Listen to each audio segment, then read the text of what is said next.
17 नवंबर को मध्य प्रदेश में चुनाव है, जिसको लेकर सभी पार्टियां पूरे जोर शोर से प्रचार प्रसार में लगी हुई हैं। आपको बता दें कि कांग्रेस नेता सुरेश पचौरी महाकौशल के दौरे पर रहे।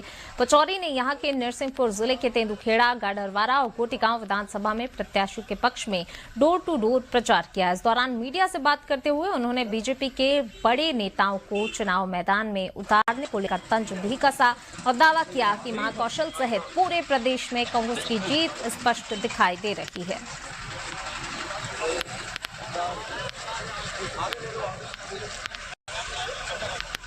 महाकौशल व मध्य प्रदेश में कांग्रेस के पक्ष में माहौल है।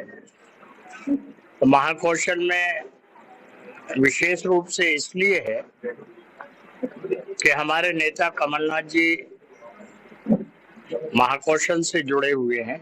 छिंदवाड़ा से अनेक वर्षों से वो सांसद चुने जाते रहे, विधायक चुने गए और उन्होंने महाकौशल क्षेत्र के विकास में और प्रदेश की तरक्की में विशेष ध्यान दिया है।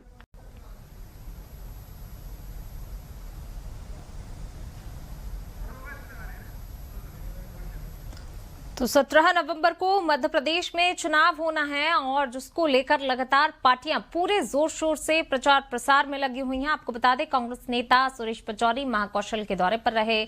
पचौरी ने यहां नरसिंहपुर जिले के तेंदुखेड़ा, गाडरवारा, गोटीगांव विधानसभा में प्रत्याशियों के पक्ष में डोर टू डोर प्रचार किया। इस दौरान मीडिया से बात की और बीजेपी के बड़े नेताओं को चुनावी मैदान में उतारने के लिए भी कहा गया। चलिए, ज्यादा जानकारी के साथ संवाददाता अभिषेक हमारे साथ जुड़ गए हैं। अभिषेक, देखिए, प्रचार प्रसार किया जा रहा है और जाहिर सी बात है कि एक दूसरे पर धावा बोलते भी नजर आ रहे हैं, जोरदार निशाना साधते नजर आ रहे हैं तमाम नेता। सुरेश पचौरी ने क्या कुछ कहा है? चलिए, तो देखिए, सुरेश पचौरी जो है डोर टू डोर प्रचार प्रसार करते नजर आए हैं।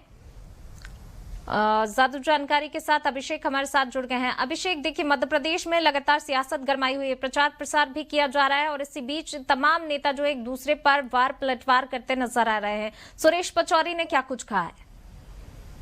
देखिए, सुरेश पचौरी पुराने नेता हैं, केंद्रीय मंत्री रहे हैं। इसके अलावा महाकौशल क्षेत्र में उनकी अच्छी खासी पकड़ मानी जाती है। कल महाकौशल में उनका दौरा था। महाकौशल के दौरे में खासतौर पर तेंदुखेड़ा विधानसभा में वो कांग्रेस के प्रत्याशी संजय शर्मा के पक्ष में डोर टू डोर कैंपेन कर रहे थे। सभा की उन्होंने और ये साफ तौर पर मीडिया से बात करते हुए कहा कि भारतीय जनता पार्टी ने जिस प्रकार से केंद्रीय नेताओं को उतारा है मैदान में, उससे ये साफ जाहिर होता है कि इन्हें छोटा नेता क्यों बनाया जा रहा है, यानी कि चुनाव में घबराहट और बेचैनी में है।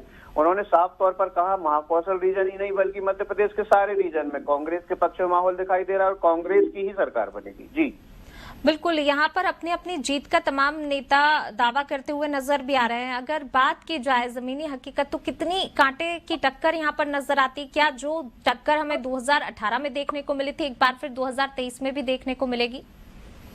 बिल्कुल, यही बात, यही चीजें जो है सारे सर्वे कह रहे हैं, तमाम ग्राउंड रिपोर्ट्स कह रही हैं कि मध्य प्रदेश में कांटे की टक्कर देखने को मिल रही है। ना सिर्फ महाकौशल की बात करें बल्कि अन्य रीजन में, हम भोपाल संभाग की बात करें तो भोपाल में भी कांटे की टक्कर है, चंबल संभाग में भी कांटे की टक्कर दिखाई दे रही। जहां भी हम देखें तो जो ग्राउंड रिपोर्ट्स आ रही है वो ग्राउंड रिपोर्ट्स बताती हैं कि बराबरी के मुकाबले है। खासकर मैं एक बात पर और ध्यान दिलाना चाहूंगा कि जो आम आदमी पार्टी है, समाजवादी पार्टी है, बहुजन समाज पार्टी है, इनने जो प्रत्याशी उतारे हैं और जो बागी उतर गए हैं, इनने बड़ा दिलचस्प और रोमांचक मुकाबला बना दिया है। कहीं भारतीय जनता पार्टी को बेहद नुकसान देखने को मिल रहा है, कहीं कांग्रेस को। तो इस दिलचस्प मुकाबले में अंतिम ये 20 से 25 सीटें जो अपने पक्ष में ले जाएगा वह सरकार बनाएगा, ऐसी तमाम ग्राउंड